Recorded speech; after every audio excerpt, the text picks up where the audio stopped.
أعوذ بالله من الشيطان الرجيم بسم الله الرحمن الرحيم waxaan rabnaa caawa inaan sameyno video ama maanta waxaan rabnaa inaan sameyno video NAT. NAT waa network address translation. insha Allah videogan intaasaan ka faahfaahin doonaa NAT muxuu yahay, muxuuna qaban doonaa, soo turjubaan u sameeyaa. Okay, videogan aan sameynayo softwarekan isticmaalayo waxaa la dhahaa GNS3. videogan hoostiisa link ayaa kasoo dejisan kartaa softwareka. routerada isticmaalayo isla video hoostiisa link ayaa kasoo dejisan kartaa. insha Allah waxaan bilaabeynaa casharkaas marka NAT aan ku qor. waxaan ka bilaabeynaa routero soo qaadano router 1 iyo router 2. okay, switch PC virtual PC laba soo qaadasna. okay, intaan kaliya u baahanahay markaad wax kale ugu baahanahay ma lahan. okay, jiradii kan ku dhejiyay faasintana 0/0 faasintana 0/0 kan waxaa ku tahay gigabyte etana kan ku xir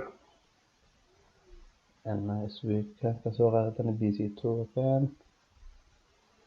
kan maxaa geysaa PC1 kan ka bax show cable stack godadka portyasha ito sida. okay, waxaa kaarsan NAT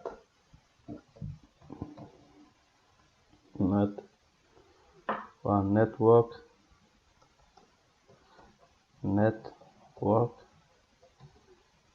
address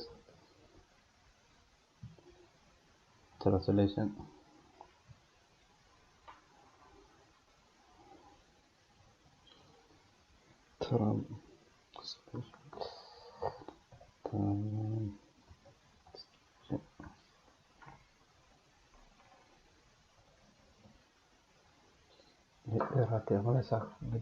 translation. kamantaas waxaan rabnaa IP addressada 192.168.1.0/24 iska dhigan. halkaan midkaas leekan 192.168.2.0/24 iska dhigna. okay, marka kan waxaan rabnaa IP addresska lagu turjumi lahaa. qaybtan haddii IP addresska kana isticmaalno gigabyte 2gaas waxaan rabnaa IP addresska lagu turjumayo inaan helno. okay, 192.168.24 waxaa ka dhigtaa /25 ka dhig marka saas tahay kan /25 oo soo dego waxaan leenahay marka 10.10.10.1.0/24 waa different subnet way. subnet ahaan waa kala gedisiin kan kore iyo kan hooseba. kan kore waa 25 kan hoosena waa 24. subnet ahaan inta waa kala gedisiin soo kala gedisanaa rabnaa marka inaan isku turjumno insha Allah. PC-dan waxaan rabnaa inoo sameyno 10 IP addressan kan kore la siiyo kan hoosena la siiyo si kan hoose loo soo isticmaalo static looga dhigo. okay, static marka soo shid. okay, waxaan kasoo bilaabeynaa router 1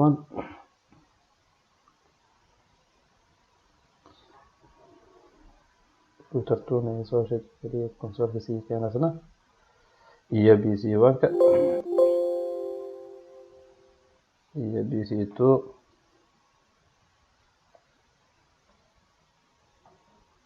router 1 waa kan marka show ID interface brief waxba kuma jiraan.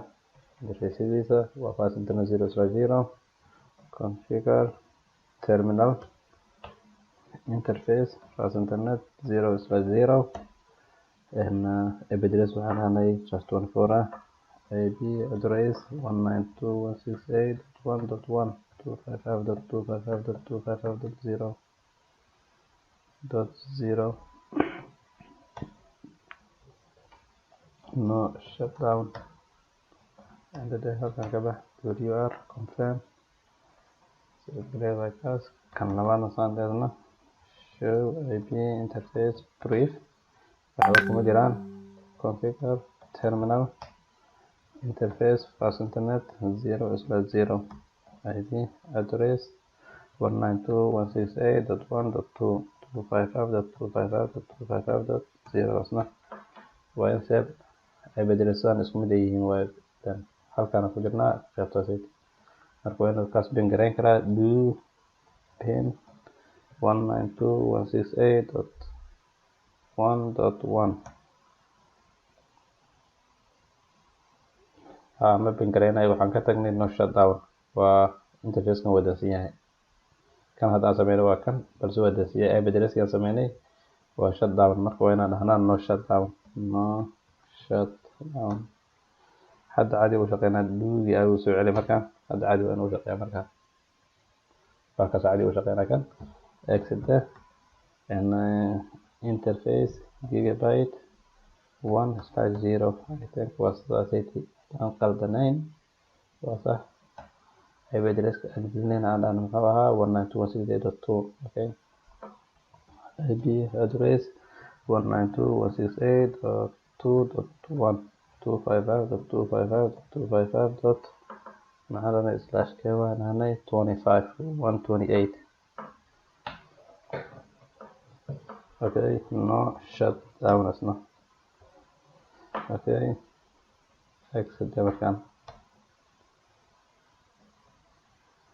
enter horta wr marka router 1 router 2 waa isbin gareynayaan waxaa dhiman pc-yada pc1 ip 192.168.2.2/24 maya 25 oo ahaa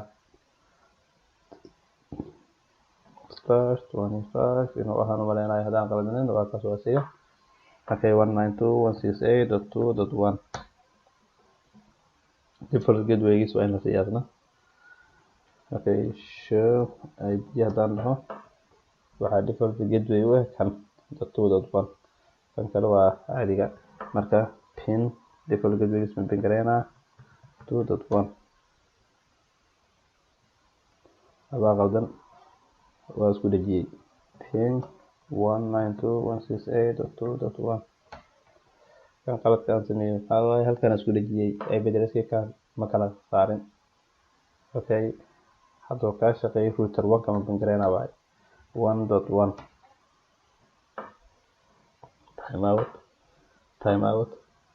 time out ma bin gareynayo router 1 kama gaarayo okay pc2 gamau ip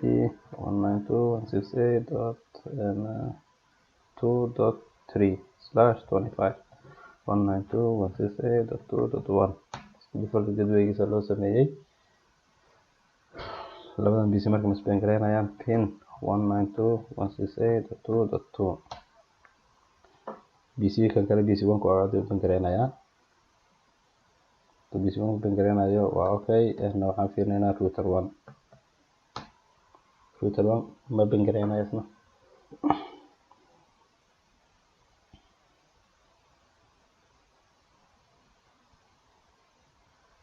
okay si horta router 1 ay bedelaskan ku jiro qaybta NAT soo halkan ugu soo gudbo waa in halkan soo siiyaa static root wax la dhahayo waa inaan soo siinaa static root hore uma soo sameynin waxaan soo sameeyey EHRD iyo waxaan soo sameeyey OSPF soo mareenayo static root asiinayna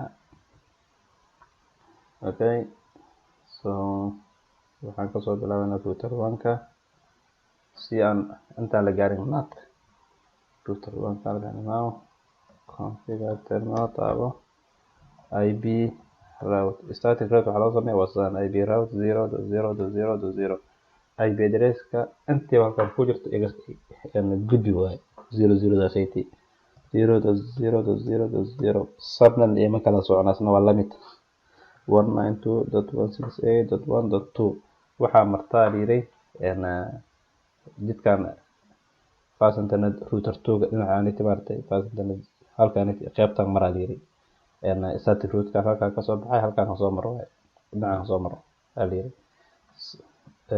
hadii kale ma gudbay sababtoo halkaan xabal haysanaa baan naga dir dhinacaas u soo mari karaa saddex two siiyay .1 waa router 1 .1.2 waa router 2 okay kan intee ka markaan kan waa kasoo dhamaaday sugaa pin 10.1 10.10.1 ma bingareynayo sababtoo waxa ma soo sameeyay kaas NAT ma soo sameeyay router 2 markay kan hadda waxaan rabnaa router 2 inaan sameeyno NAT-ki IP NAT configure terminal grade IP NAT inside markaan kan waxaa lahaa NAT static waxaan sameynayno okay asoo waxaa jira dynamic waa tiro badan yaasna soo kala gejisana jira kulay kuwa kale ma soo sameyn doona hadda video kan laga sameeyay waa static okay si kale hadaa u dhigo NAT horta routerada waxaan ku isticmaalaa guriga ma loo isticmaalaa computerada ma loo isticmaalaa computerka hadaa ku qortid CMD ga meesha ay ku qoran tahay IP config hadaa ku qortid IP address ay haysatid oo local kaaga iyo default gateway kaaga oo ku siinaa hadaa dooglaha aad tagtid aad ku qortid what is my IP address hadaa ku qortid wuxuu ku siinaa waxa la dhahay public address IP address-ka oo router-ka ku jira maahan mid labaad oo ku siinaa isku mid maahan labadaas IP address oo kala siinaya mid waa hada iskale local kaaga waaye computer kaaga la soo siiyay router kaaga wuxuu leeyahay default gateway sida hadda PC ga net uu haysto default gateway PC dan ay haysto default gateway oo kale gateway show IP san oo kale default gateway ga net haysto computer kaaga router kaaga kan ku soo siinaya default gateway ka internet ka helayso oo default gateway router kaaga galaysid kan koran waa kii router ku soo siiyay hadda anaga static ahaan oo sameeyay hadii google ka aad tagtid marka kuwan ma la arkayo in la qariyaa loogu talagalay sababtoo waa inside gurigaaga hadii la rabo marka outside ina aadid waxa jira waxa la public IP address ajiro public IP address ka sayta marka computer waxaan ku sameeynaa NAT google hada ku qortid what is my IP address hada ku qortid wuxuu ku siinaa macallay NAT ka sayta kale ku siinaa IP address ka sayta kale gurigaaga ku siinaa hadda waxaan sameeynaa soo router kan PC dan intii aan rabnaa in NAT loo sameeyo marka NAT ka sameeynaa hore aan dhahnay waa 10 ka sayta rabnaa inaan sameeyno okay NAT inside source 192.168.2.1 waa default gateway gaan kasoo bilaabaynaa 10.10.10.1 iska dheh qaldan static ay qaldan static ka tagay inta la gelin halkaas static ku jirtay fasaas 2.1 10.10.10.1 marmarka qaar hadda wax yar qaladid waxa ku mashaqeeyaan hadda static-gaas ka tagay kii hore fiir halkaan iga qaldanaa ugu soo laabtay arrow yaraalisi arrowgan maaratan halkaan arrow yaraalisi fi ana filartan afkeeda kor u jeedo waxa yiri meeshan wax kala ka maqan qalad halkaan ka jira lagu marka qaladka jira wuxuu ahaa static ayga maqnaa static aan ku soo daray caadi u shaqeey okay taas waxaan siinay waa router-ka default gateway-gii aan bedelnay waxaan rabnaa inaan bedelno PC1 IP address-kiisu wuxuu ahaa .2.2 okay tan waxaan siinaa 2 aan karin halkaas ay tii kana kale .2 BC3 BC2 wuxuu asna show IP .2.1 maya .2.3 oo asna .2.3 waa kan .2.3 aan siinaa asna hal mar saan marka aadid 2 ka saar 3 halkaas halkaan hada 3 okay hadda source waxaan leenahay source-gan IP address-kan oo BC3 iska lahaa iigu bedel markii banaanka la aadayo kan iigu bedel hadii banaanka laga soo galayba qofka banaanka jooga kan haya arko kan hal iga qariyo iyo arkin waxaan hada sameeynaa markaa laakiin labadu waa shaqeynayaan nidaam ahaan. Okay, mar waxaa dhici doonto waxaa la sameyn karaa haddii la rabo kan waxaa loo xiri karaa haddaa hore usoo fiiriseen access list. Kanna waa la fasaxay access listga, kan loo fasaxay, kanna waa laga soo xiraa. haddii aad dhacdo marka banaanka kana aadayo routerada kale dhankan ay arkayaan. markuu halkaan imaado router 2 markuu imaado turjumaana lagu sameynaa, waxaa leeyahay tankan uu socdaa PC2 uu socdaa ama PC1 uu socdaa, leeyahay saas la soo gudbinaa. marka static access listga la soo geliyeen oo fasaxaya markaas ay sababtoo gudaha la imaado ma. okay, internet markaan hadda waxaan bedelnay default gateway-gi, waxaan kaloo bedelnay PC1, waxaan kaloo bedelnay PC2. okay, ay bedeliskan kan ayaa isticmaalayo waxa rabtaa ka dhigi kartaa kan, laakiin wixii PC-da ay lahaayeen iyo routerka ay lahaayeen waa isku mid oo noqda. laakiin kan ugu dambeeyo waxa rabtid laakiin aad xasuustid oo banaanka ugu tala gashay inay ku ahaadaan way. hadda 10 ana iska soo doortay, waxa rabtaa ka dhigi kartaa kaas. okay, hadaatid 10 ma shaqeynaynin bal hadda fiiri. hadaat wuxuu noo soo qoray macnahaas ma shaqeynayo. hadda aan fiirino marka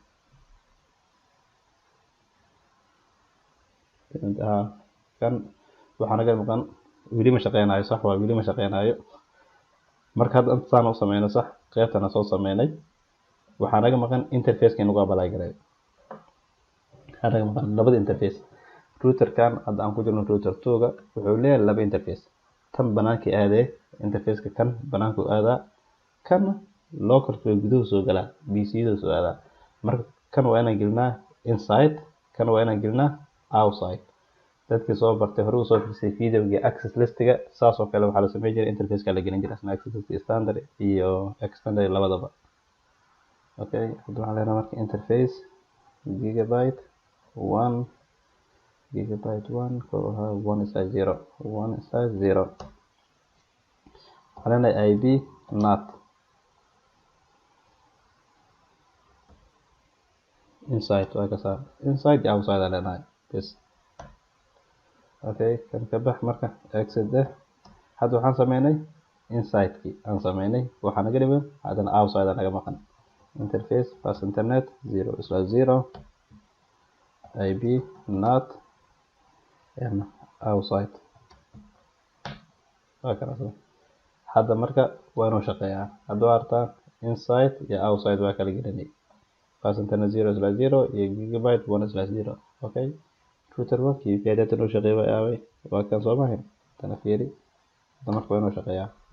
waa shaqeey samarti marka data waa shaqeey waay. hadda waa shaqeeyay tii kooreysa iska wadaaf halkaan ay tahay iska wadaaf ma u samaysaneenba. hadda marka labadaas interface waxay qabteen hawsha ay qabteen waxay tahay inuu router 1 hadda gareyn karo ay noo fasaxeen. okay, PC2ga aan fiirino marka .2 xabado inuu soo sugaa, waa la soo baaraa, waa la soo bedelaa, dadka waa la soo fasaxay. PC3ga hada uu shaqeynaa. marka waa sida ay address-ka NAT static route loo sameeyo. static network address translation si loo sameeyo static route waxaa ula jeedaa kan hadalkii static route project static route si loo sameeyo kana ka soo aragnay router 1 ka soo aragteen. okay, NAT network address translation waxaa loo sameeyo intaan ka aragnay nuskan aska leh intaasaan soo sameynay isna. marka waa static route isna khayraadii ka jaan insha Allah live video dambo. السلام عليكم ورحمة الله وبركاته. أنت في رسالة